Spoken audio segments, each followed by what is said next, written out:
ಧಾರವಾಡದ ಕೆಳಗೇರಿಯಲ್ಲಿರುವ ಸುತ್ತೂರು ಮಠದ JSS public ಶಾಲೆಯಲ್ಲಿ ವಿಶ್ವ ಅಪ್ಪಂದಿರ ದಿನವನ್ನು ಅರ್ಥಪೂರ್ಣವಾಗಿ ಆಚರಿಸಲಾಯಿತು. ತಂದೆಯಂದಿರ ಮಹತ್ವದ ಕುರಿತು ಮಕ್ಕಳಿಗೆ ಅರಿವು ಮೂಡಿಸುವ ಸದುದ್ದೇಶದಿಂದ ತಂದೆಯಂದಿರ ಪಾದಪೂಜೆ ಮಾಡಿಸುವುದರ ಜೊತೆಗೆ ಮಕ್ಕಳಿಂದ ಭಾಷಣ, ಕಿರುನಾಟಕ,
ಇನ್ನು ಆ ಬಳಿಕ ಶಾಲೆಯ ಜವಾನ್ ಜಂಬಪ್ಪ ವಿಜಾಪುರ ಅವರು ತಮ್ಮ ಇಬ್ಬರು ಮಕ್ಕಳಿಗಾಗಿ ಜವಾಬ್ದಾರಿಯುತ ತಂದೆಯಾಗಿ ಹೇಗೆ ದಿನದ 24 ಗಂಟೆಗಳ ಕಾಲ ದುಡಿಯುತ್ತಾನೆ ಎಂದು ತೋರಿಸಿ ಹೃದಯ ಸ್ಪರ್ಶಿಯಾಗಿ ಸನ್ಮಾನಿಸಿ ಗೌರವಿಸಲಾಯಿತು.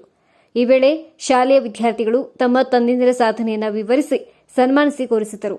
ಇನ್ನು ಬಳಿಕ ಮಾತನಾಡಿದ ಹಿರಿಯ ಪತ್ರಕರ್ತ ನಾಗರಾಜ್ ಕಿರಣಗಿ, ಮಕ್ಕಳು ತಮ್ಮ ತಂದೆ ತಾಯಿಯ ಸ್ಥಾನಮಾನ ಇತಿಮಿತಿಗಳನ್ನು ಅರಿತು ಅವರ ಗೌರವ, ಪ್ರೀತಿ, ವಿಶ್ವಾಸಕ್ಕೆ ಪಾತ್ರರಾಗಿ ಚೆನ್ನಾಗಿ ಓದಿ ಬೆಳೆದು ಶಾಲೆ ಹಾಗೂ ಊರಿನ ಗೌರವವನ್ನು ಹೆಚ್ಚಿಸಬೇಕು. ಇನ್ನು ಬಾಲ್ಯಾವಸ್ಥೆಯಲ್ಲಿ ಯಾರು ಏನೇ ತಿಳುವಳಿಕೆ ನೀಡಿದರೂ ಮಕ್ಕಳು ಕೇಳುವ ಸ್ಥಿತಿಯಲ್ಲಿ ಇರಲ್ಲ.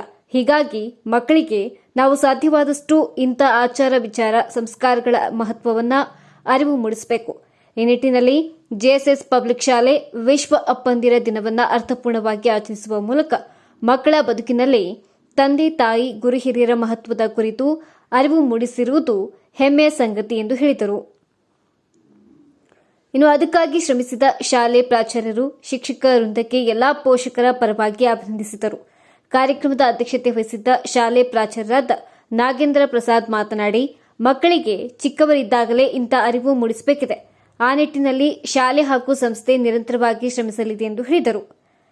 ಶ್ರದ್ಧಾ ದೇವರಾಜ್ ಎನ್, ವರ್ಷಿಣಿ ಶ್ರೀನಿವಾಸ್ ಕಲ್ಕಟ್ಗಿ, ತ್ರಿಷಾ ಈಶ್ವರಗೌಡ ರಾಯನಗೌಡರ್, ಪ್ರಣತಿ ನೀಲಪ್ಪ ಕಜ್ಜರಿ, ಯಶಸ್ವಿ ನಾಗರಾಜ್ ಕಿರಣಗಿ, ಮಹತಿ ಹಾಗೂ ದಿವ್ಯಲಕ್ಷ್ಮಿ ನಾಗೇಂದ್ರ ಪ್ರಸಾದ್ ಅವರಿಗೆ ಪಾದಪೂಜೆ ಮಾಡಿ ಆರತಿ ಬೆಳಗಿ ಸಿಹಿ ತಿನಿಸಿ ಆಶೀರ್ವಾದ ಪಡೆದರು.